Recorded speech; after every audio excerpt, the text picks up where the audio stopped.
Já pela origem da palavra, a gente vê no sentido de como nós, mulheres de Deus, como cristãos, o quanto isso não é benéfico. Porque uma pessoa ansiosa, ela por si, ela já é uma pessoa perturbada, né? Ela já é uma pessoa que não está pouco à vontade. E já é uma situação que nos bloqueia, que nos atrapalha, né, para o chamado que Deus tem nas nossas vidas. Se eu estiver falando muito rápido, por favor, alguém me sinalize que eu sou meio acelerada. Então, é um estado emocional desagradável, de apreensão e medo. É uma expectativa de que algo ruim venha acontecer. Geralmente, a ansiedade está associada, sim, a uma questão, a uma situação, a uma real situação.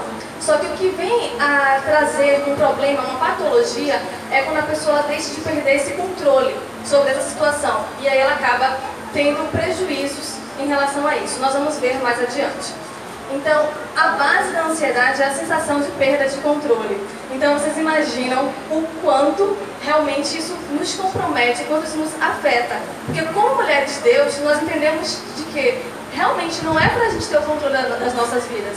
Não é para estar nas nossas mãos o controle. Então, assim, se a ansiedade traz como uma sensação a perda de controle, era para a gente saber viver com isso.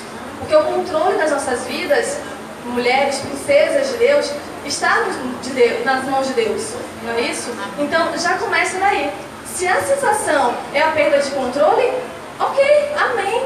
Né? Quando está nas nossas mãos, aí que é o perigo, porque nós não sabemos, achamos que sabemos governar nossas vidas, mas a verdade não. Né? Então, vamos ver o que Deus nos fala ao nosso coração. Pode passar. Ele fala em Salmos 46:10, aquietai-vos e sabei que eu sou Deus. Quando ele fala aquietai-vos e sabei, é porque quando você está inquieta, ansiosa, você não sabe que Deus é Deus. Eu vou repetir para vocês. Quando vocês estão ansiosas, agitadas, vocês estão dizendo para Deus que Ele não é Deus. Vocês entendem, amém? Amém. Por quê? Se Ele está dizendo e sabei, é aquela questão. É porque você sentiu que perdeu o controle e você quer tomar de volta o controle. Então você não sabe que Deus é Deus. E é isso que Ele está dizendo pra gente nessa noite. Você precisa se aquietar para reconhecer que Deus é Deus nas nossas vidas. Amém? Amém. Essa é uma palavra muito forte e nós vamos repeti-la por alguns momentos para a gente internalizar, tá bom? Em Salmos, ele diz o seguinte pra gente. Que a minha alma anseia pelo Senhor, mais do que as guardas pelo romper da manhã. Sim, mais do que aquelas que esperam pela manhã. Aí você fala, ué, mas a ansiedade não é algo que traz malefícios para mim? Mas existe esse anseio que é diferente. Ansiar é desejar ardentemente, é desejar com todas as nossas forças. Ansiar, a gente anseia por Deus. Só que a nossa ansiedade de perda de controle, ela nos impede de ansiar por Deus. Então é por isso que ele diz pra gente nessa noite, aquietai-vos e sabei que eu sou Deus. Porque cada vez que você se permite estar ansiosa, você está perdendo, você está incomodada porque perdeu o controle. Você quer tomar de volta o controle. E aí você fala, você deixa de ansiar por Deus, porque você não o reconhece como Deus. Amém? Pode passar. Então, as causas da ansiedade. Existem os fatores psicossociais, que são as situações normais, situações que nos acontecem o dia inteiro, né, na nossa rotina, e que de repente são situações que devido a vivências muitas vezes até anteriores, a gente não conseguiu adquirir uma habilidade positiva para lidar com aquilo. Então, por existir um medo, porque toda a ansiedade tem por base o medo, você acaba tendo um comportamento ansioso, um comportamento que traz malefícios no seu dia a dia. E os fatores biológicos. Esses fatores biológicos são fatores que você vai precisar entrar com a intervenção medicamentosa. Nós sabemos, nós cremos na soberania de Deus, mas também precisamos, como a Lívia falou, né? Muito bem, Deus nos deu sabedoria, nos deu inteligência. Então a gente não pode ser relapso e deixar de buscar uma ajuda, uma intervenção médica, se existe algo tão próximo de nós. Os fatores psicossociais, ele está relacionado a uma terapia, que é o psicólogo. E os biológicos, ele está ligado ao aumento, à serotonina e ao GABA, que é um ácido. eles são neurotransmissores inibitórios. Eles contribuem à resposta do estresse. É por isso que a ansiedade, ela sempre está associada ao estresse. Por isso que foi até positivo a escolha do tema, foi bastante sábio que vocês escolheram. Então, assim, nessa alteração dos neurotransmissores no sistema nervoso implica em um estado de ansiedade. É por isso que precisa ter intervenção do medicamento, porque existe sim uma alteração, é algo biológico, então a gente precisa iniciar o tratamento com o medicamento, entendeu? Pode passar. O sintoma físico: dor no peito, dor de cabeça, taquicardia, formigamento, palpitações, entre outros. Os sintomas psíquicos é insônia, irritação, ansiedade, inquietação e perda de concentração. Você vê que todos esses sintomas, todos eles geram um estresse. Porque quem dorme bem, quem não dorme bem, quem não consegue ter uma boa concentração, geralmente vai ser uma pessoa estressada, né? Então, por isso que a ansiedade está totalmente ligada ao estresse. Então, 1 Pedro 5,7, ele fala o seguinte: lançando sobre ele toda a vossa ansiedade, porque ele tem cuidado de vós. É como se fosse o que eu preciso, né, para diminuir essa ansiedade, espiritualmente falando. Então, assim, é colocar para Deus. Isso, para mim, ele fala de confiança, fala de entrega. É como se você fosse colocar todos os dias. É normal a gente estar ansioso por qualquer situação. Inclusive, de certa maneira, a ansiedade moderada, né, ela contribui para que a gente venha a agir. Por exemplo, se eu fui convidada para estar aqui hoje, imagina se eu não ficasse ansiosa. Eu não ia me preparar, eu não ia me preocupar, eu não iria, você entende? Eu não iria me preparar para estar aqui falando com vocês. Então, uma ansiedade moderada é positiva. Agora, se eu não tivesse o controle, aí que ia ser complicado. Aí já poderia gerar em fobias, em situações que não me deixaria confortável para estar aqui falando com vocês. Entendem? Então, os tipos de transtorno de ansiedade. Transtorno de estresse pós-traumático. Esse transtorno, todos eles são transtornos de ansiedade, só que cada um tem uma origem diferente. O primeiro, que é o transtorno de estresse pós-traumático, ele está ligado a uma situação que você viveu. Por exemplo, eu mesma já tive, antes de ser cristã, eu fui assaltada umas 2 vezes, 3 vezes, e aí eu desencadeei o transtorno de estresse pós-traumático. Mas era sempre relacionada àquela situação que eu vivenciei. Ou seja, todas as vezes que eu me via frente àquela situação inicial que desencadeou um mal-estar para mim, eu me sentia mal, eu sentia taquicardia, eu sentia o meu rosto afogueado, eu sentia sudorese. Então, assim, era sempre relacionado àquela situação que eu vivenciei. Inclusive, foi um motivo que eu me acheguei para Deus, porque eu fui curada do transtorno do estresse pós-traumático a partir do momento que eu me acheguei a Deus. Ele me tratou, ele precisou me tratar, e é por isso que a gente precisa lançar a Deus tudo aquilo que nos inquieta, tudo aquilo que nos faz perder o controle. No meu caso específico, é até um certo testemunho, né? Porque eu já tinha sido assaltada, e aí quando eu fui assaltada, eu não fiquei 2 meses sem querer sair de casa. Então perceba que é algo que traz prejuízos para a nossa vida. Eu estava fazendo a faculdade e eu queria largar a faculdade, porque eu não conseguia suportar a ideia de pensar, eu vou sair de casa, eu vou ter que pegar um ônibus, eu vou ter que me direcionar, eu vou ter que encontrar com pessoas, e eu não quero. Então eu tinha medo, porque eu me sentia vulnerável, eu queria o controle, e eu não tinha o controle. Então, até um dia que Deus resolveu falar, basta. E aí nesse dia, eu estava ouvindo um louvor. Eu não era cristã, mas eu tinha escutado um louvor na casa de uma pessoa. E aí, quando eu estava descendo, indo para casa, uma pessoa passou por mim e me entregou um folheto. Aqueles folhetos que a gente acha que vai dar, mas ninguém vai ler. Acredite, né? As pessoas leem, principalmente quando a gente às vezes você entrega 100. Mas se uma pessoa ler, amém, né? Já foi alcançado o objetivo. E foi assim comigo. uma pessoa me entregou um folheto e quando eu olhei para o folheto, era o tema da música, não temas. E aí eu morava ali no Chiepe, eu passei para poder ir para casa e era uma rua sem saída. Quando eu encontrei uma pessoa, infelizmente, toda pessoa que tem um transtorno de estresse pós-traumático, ela começa a engessar aquela situação inicial. Eu vi uma pessoa parecida com a pessoa que me roubou, eu pensei, nossa, opa, é assaltante.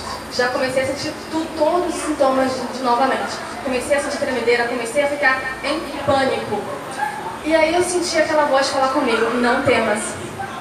E eu ia atravessar pelo menos ao lado da rua. Eu passei pelo rapaz, ele passou do meu lado, ele sequer olhou pra minha cara. Nem olhou pra mim.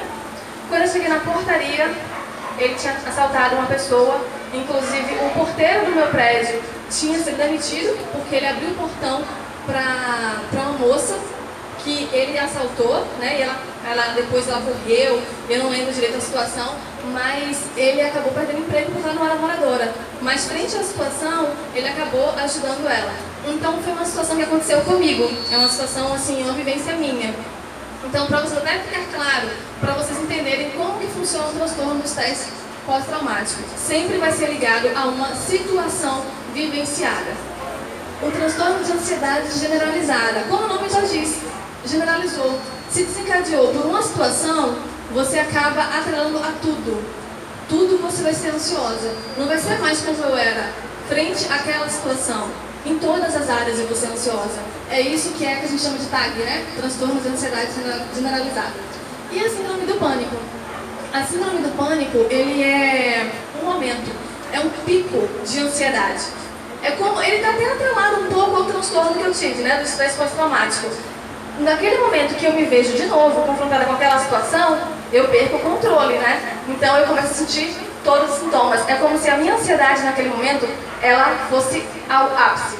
Então, esse é a síndrome do pânico. E ela está atrelada a sintomas mesmo, físicos. Você sente taquicardia, quando a pessoa não consegue respirar direito.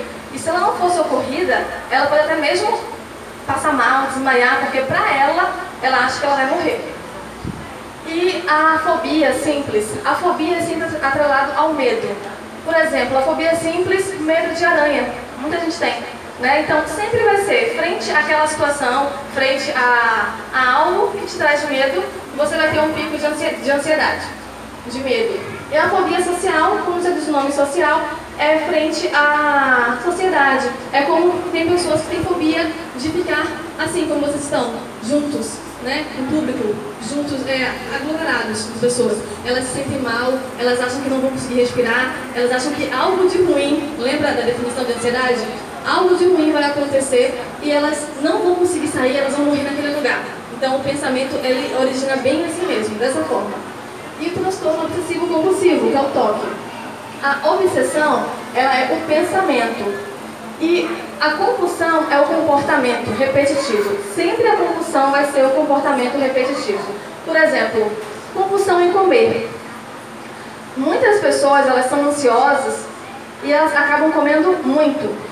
Aquele comportamento de comer o tempo inteiro está atrelado, se for um comportamento obsessivo, compulsivo, a um pensamento. Por exemplo, hoje eu tenho uma palestra e aí eu estou ansiosa porque eu começo a ficar sentindo medo, eu começo a ficar achando que algo vai dar errado, eu começo a desacreditar em tudo. Então eu faço o quê? Eu acabo comendo o tempo inteiro.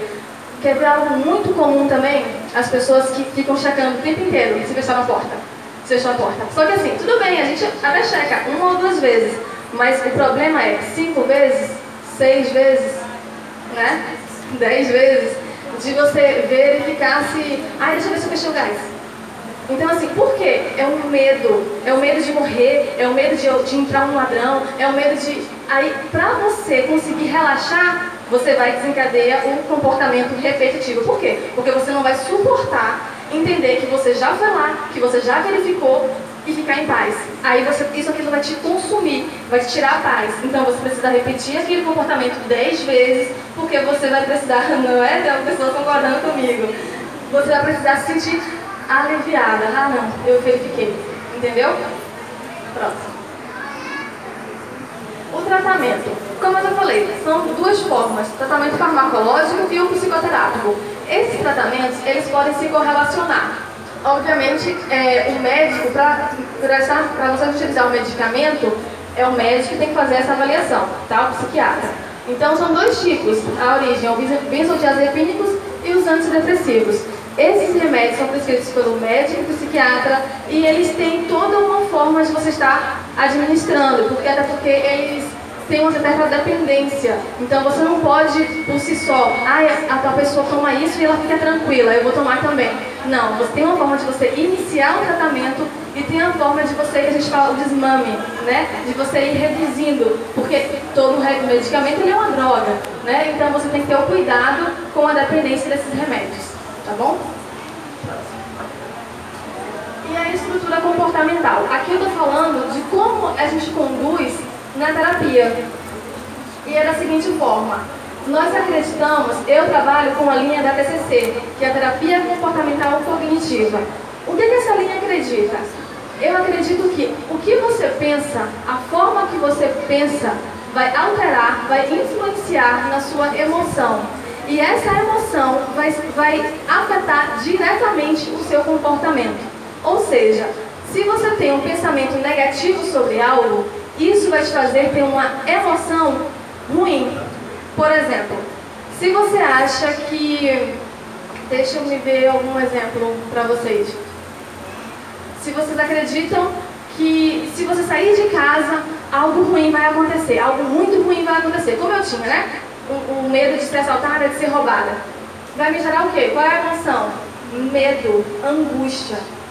E qual é o meu comportamento? Eu não vou querer sair de casa, eu vou querer me isolar. Mas se eu consigo trabalhar a minha forma original, que é o pensamento, eu consigo alterar a minha emoção e eu consigo alterar também o meu comportamento. E por si só, eu vou conseguir ter uma qualidade de vida melhor. Então, eu estou só dando uma pincelada para vocês entenderem como é que funciona o acompanhamento. É o profissional que vai identificar, juntamente com o paciente, quais são as dificuldades dele, como é que ele está formando esse pensamento dele, como é que você está vendo a vida, qual é a sua visão de vida. E aí, dessa forma, frente às situações, é que a gente vai estar trabalhando, alterando, na verdade não é alterando, é trabalhando de forma positiva, para que você venha a entender de uma outra forma e colher resultados melhores. Certo? E rapidinho, só para voltar, até para correlacionar com o que a Lívia estava falando para a gente. É uma cadeia. Então, o pensamento, ele gera uma reação, que vai gerar uma emoção, o meu comportamento e a fisiologia, né? Então, muitas vezes, o comportamento mesmo para o meu corpo, como ela falou, a pressão arterial, ela tem muito a ver com a ansiedade, porque ela pode aumentar a pressão arterial ou ela pode diminuir. E aí vai desencadear outros problemas, como ela já falou pra gente, certo? Pode passar. Em Lucas 22:44, nós temos uma situação que, na verdade, ela mistura o estresse, né, com uma gerada de uma ansiedade, né, que é Jesus. Ele, estando em agonia, orava mais intensamente. E aconteceu que o seu suor se tornou como gotas de sangue caindo sobre a terra. Esse é um estado de tamanho alto nível de estresse. É um estresse macro, é um estresse do corpo, da mente e do espírito. Foi o que Jesus passou por nós, para pagar os nossos pecados. Foi preciso ele passar por isso. Mas eu não sei se vocês percebem que ele fala que ele orava mais intensamente.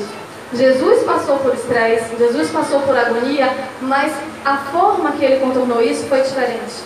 Ele não era como a gente falou, aquietai-vos e saber que eu sou Deus. Ele não estava, por estar em agonia, dizendo para Deus que ele não o reconhecia. Não, ele orava mais intensamente. Vocês entendem? A diferença está nisso. Quando Elias, ele estava no estado de ansiedade, de desespero, né, de descrença não, mas de desespero mesmo, ele foi para o deserto, né, e no meio daquela situação a gente percebe claramente como acontece no meio da ansiedade, como é o agir de Deus, ou melhor, como não acontece o agir de Deus no meio da nossa ansiedade. Naquele momento, Elias, ele era um homem que orava e Deus respondia com fogo, né? Mas naquele momento de estresse, de agonia, em que ele chegou a desejar a própria morte, Deus falou com ele, né? Elias, o que fazes aqui? Mas ele pediu algo para Elias, ele pediu, sai para fora. E naquele momento, Deus não falou com ele, não foi no meio do fogo, não foi no meio da tempestade, não foi no meio da agonia.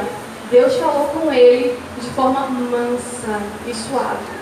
Foi assim que Deus falou com ele. Aí vocês me dizem, mas tem momentos que no meio da agonia, no meio da situação, eu não ouço Deus falar comigo. Você não escuta porque você não para. É por isso, não é que Deus não esteja falando com você, é porque você está tão inquieta, você está em tamanho desespero, mostrando para Deus todas as situações que estão se levantando, né, contra você, contra a sua vida, que aí você só faz falar. E aí a gente acaba até forçando o falar de Deus. A gente acaba querendo engessar Deus. Não, se Deus responde a mim como fogo, Ele vai falar comigo no meio do fogo. Ele vai falar comigo naquele culto, né, que Ele usa um, que Ele usa outro. É dessa forma que Ele vai falar comigo. Mas nesse momento que existe uma guerra interna, Deus fala com a gente de forma mansa e suave. E você precisa estar quieto, você precisa estar tranquilo para ouvir e para discernir a voz de Deus. Porque é nesse momento que Ele vai te dar a direção que você precisa. Vocês entendem a diferença disso? Não é que Deus não fala conosco, é porque a gente não está cativo à voz de Deus. A gente está simplesmente lançando para Deus, a gente até ora, mas a gente só fala. A gente tem que parar e a gente tem que escutar a voz de Deus. Mas a gente não vai ouvir. Eu não tenho como eu escutar se vocês estivessem, por exemplo, vocês não teriam como escutar se aqui atrás estivesse tendo um show. E é nesse momento que Deus te pede para você aquietar, que Ele vai te dar a direção, como Ele fez com Elias. Porque você muitas vezes está, Senhor, mas olha o que está acontecendo. Senhor, eu preciso de um emprego. Senhor, olha a crise como está no Brasil. Senhor, é algo surreal. Senhor, olha isso, eu estou passando fome. Deus, olha meu marido como está. Olha a minha casa. E Deus está te dando, e às vezes Ele está até falando com você já. E você não para, você não escuta. Não vai adiantar você falar, você correr, você ir atrás de um, você ir atrás de outro. Porque ele vai estar te mostrando direções, só que você não parou. Você não escutou. A diferença, principalmente quando nós temos intimidade com Deus, é o seguinte, que nesse momento Deus não simplesmente dá a direção, Ele vai conosco, Ele nos conduz. É como se a Lívia falasse assim, Deus, olha o que está acontecendo. Aí está falando, Lívia, é por aqui, Lívia. Aí não, Deus, mas olha o que está acontecendo, Senhor, olha isso, olha aquilo. Lívia, olha, é por aqui, Lívia. Mas ela não está parando. E ela fala, Lívia, é por aqui. Não, Deus, mas olha isso, olha aquele caminho, Senhor. Não. E aí a gente entra num caminho que nós cristãos gostamos de fazer, de colocar Deus na parede. A gente tem uma mania de fazer o seguinte, olha Deus, os tratos com Deus. Eu vou fazer o seguinte, eu preciso dessa resposta, mas eu tenho um prazo para isso. Eu vou fazer uma campanha, 7 sexta-feiras. Você vai falar comigo. Só que Deus não quer falar com você naquele período. Ele quer falar com você na 8ª, na 9ª. Não sei, Ele é Deus. Aí você, às vezes, faz o seguinte, você faz pior ainda. Deus, eu não sei, meu trabalho não está bom, está em crise, está assim, está assado, mas eu tenho um prazo. Se você não falar comigo até o final do mês, eu vou sair e vou fazer outra coisa, eu vou investir em outra coisa. Porque eu vou entender que se o Senhor não falar comigo, é porque é isso aí mesmo. Deus falou alguma coisa ou você colocou Deus na parede? Exatamente. E aí você vai culpar Deus, que deu errado. E aí você está olhando o caminho pelos olhos humanos. Você está olhando o caminho porque ele está aparentemente florido, mas o coração é enganoso. Os olhos também. Aí você faz sua escolha, você fala para Deus, Deus, olha ali, está florido. É por lá que eu vou. Ele está falando no meio daquela sua agitação. Não, querida, é por aqui. É por aqui, porque no meio do caminho para você, aquele caminho que você não está conseguindo contemplar, que é um caminho tortuoso, que parece que parece que não vai acontecer nada, é naquele caminho, durante a caminhada, eu faço florescer. Naquele caminho, juntos, nós iremos alcançar coisas grandes. E essa é a diferença. Não é os nossos olhos, não é o que a gente está conseguindo contemplar. É aquilo que Deus quer, é a direção dele. E a gente tem que saber respeitar a Deus. E quando a gente coloca Deus na parede, a gente está querendo dizer que é a nossa vontade. A gente fala, ah não, Deus, porque... mas é a nossa vontade. E quando a gente decide viver para Cristo, não é a nossa vontade, não é o nosso controle, é a vontade de Deus. Amém? Amém. A gente vai falar agora sobre um outro tema, que é sobre o estresse. A definição do estresse é o seguinte: a gente vai continuar mais ou menos correlacionado, porque, como eu te falei, a ansiedade gera o estresse e o estresse acaba aumentando ainda mais a ansiedade. Então eles andam juntos. Mas só para vocês entenderem de forma mais didática. O termo estresse, ele vem do inglês, significa pressão, esforço. Essa forma de escrita, estresse, é a forma original. Aquela que a gente escreve estresse já é a forma que a gente faz, vamos dizer, abrasileirada, né? Mas as duas formas estão corretas. E o sinônimo de estresse é ansiedade, como eu falei, eles estão correlacionados, tensão, nervosismo, estar nervoso e apreensão. Então, de forma, como a ansiedade, de forma ponderada, o estresse, ele é benéfico, porque o estresse, ele nos impulsiona, o estresse, ele nos faz ir adiante. Se, por exemplo, se algo está para acontecer, se de repente a gente vê que aconteceu uma situação repentina, a gente precisa de um estresse para poder aumentar o batimento cardíaco, aumentar o fluxo de sangue no corpo e a gente poder responder àquela situação. Então o estresse, de forma ponderada, ele é positivo. E, obviamente, ele vai estar definido como um conjunto de várias respostas físicas e mentais, levando muitas vezes à angústia. Pode passar. A definição. Os dois tipos de estresse. O primeiro, eustresse. Eu acho que as pessoas nunca ouviram, não costumam ouvir muito falar, né? Eustresse é uma forma positiva, como eu falei agora. E o distresse, ela está associada ao sofrimento. Ela está associada aos aspectos negativos da nossa vida. É quando a gente acaba perdendo o controle da gente mesmo, quando a gente não tem um domínio próprio. Então a gente acaba sofrendo o distresse, que é a forma negativa pra gente. A causa, né? O ser humano, ele segue alguns ciclos: o relaxamento, o estado de alerta, a tensão, reação, enfim. O problema todo é quando a gente passa um maior período de tempo em um desses ciclos. Por exemplo, é como se eu passasse o tempo inteiro em tensão ou em estado de alerta. O meu corpo, ele não vai suportar, porque o estresse, ele vai ser de duas formas. É como se explosão e implosão. Explosão, todo mundo sabe, né? É para fora. Então, o estresse descontrolado, ele vai, ou eu vou explodir, que é para fora, que é quando eu vou acabar acarretando em outras pessoas, eu vou respingar em outras pessoas, que não tem nada a ver com a situação, que eu explodo, né? Ou eu vou implodir. Já viram um prédio sendo derrubado? É de dentro, né? Perdão, é de baixo para cima. Né? Então é a implosão. Então não tem muita alternativa. Ou você vai explodir ou você vai implodir. Na implosão, só mata a si mesmo. Na implosão, só está fazendo mal a si próprio. É quando a gente começa a somatizar. É quando começa a gerar doenças derivado a não existir uma forma positiva de eu trabalhar aquela situação. E os aspectos, os fatores estressantes, vai ser biológicos, as doenças, né, que muitas vezes existem procedimentos que são invasivos, então geram estresse para o corpo, para a mente. Os fatores psicossociais, hoje em dia, então, existem vários motivos, a pressão, né, a sociedade, hoje em dia, cada vez mais nos leva a ter uma vida mais estressante. E os fatores psicológicos individuais. No caso, é um luto, é uma perda de trabalho, é uma situação em casa, são fatores individuais que me levam ao estresse. Mas no Salmos 46, que inclusive ele fala a perfeita fé em Deus, ele nos diz: Deus é o nosso refúgio e fortaleza, é o socorro bem presente na angústia. Existe uma diferença, ele fala que Deus é o nosso socorro, mas na hora da angústia, Ele é o socorro bem presente. Às vezes a gente não consegue perceber isso. Às vezes a gente parece que na hora da angústia que o socorro não vem. Mas é como eu estava falando, até na situação mesmo da ansiedade, porque a gente não consegue aquietar, a gente não consegue parar. Então, nesse momento, Deus está dizendo que é o contrário, Ele é o socorro bem presente. A gente só tem que estar cativo a isso. Isso envolve oração, envolve intimidade com Deus e, sobretudo, confiança em Deus. Pode passar. E os sintomas?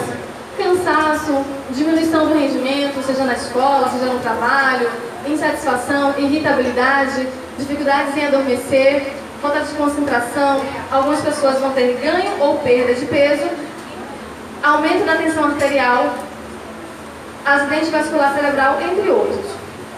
Pode passar.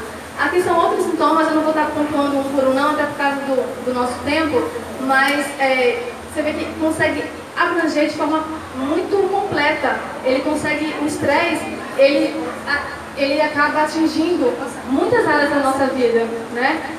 Como a acne, diminuição da libido, a impotência sexual, ataques de pânico, depressão. Então você vê que se a gente não conseguir controlar isso, não conseguir saber lidar com isso, ele acaba afetando diversas áreas da nossa vida. Pode passar. Então, para lidar com o estresse, fique atento aos sintomas, como a gente já enumerou os sintomas, praticar exercícios físicos, uma boa alimentação, ter lazer, como a Lívia pontuou pra gente, mudar a atitude, o estilo de vida, contar os problemas.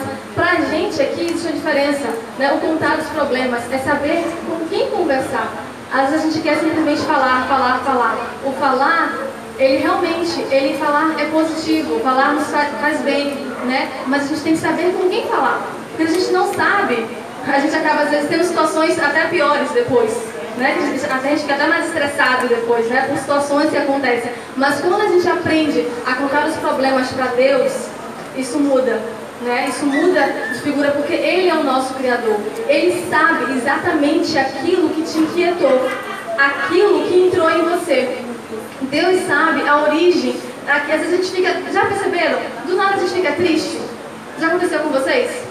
Do nada. E a gente fica assim, meu Deus, você nem sabe de onde entrou aquele sentimento. Você começa a conviver com ele, mas você não sabe como ele entrou. Mas Deus sabe.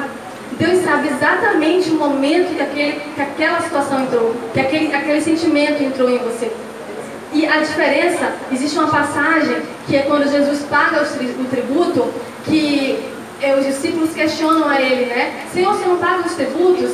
E aí Jesus fala assim, ele diz que ele iria pagar, né, os tributos, mas que lançassem um anzol e que o primeiro peixe que passasse, ele iria tirar, abrir a boca, iria tirar a dracma, que é uma moeda, iria pagar os 2 tributos.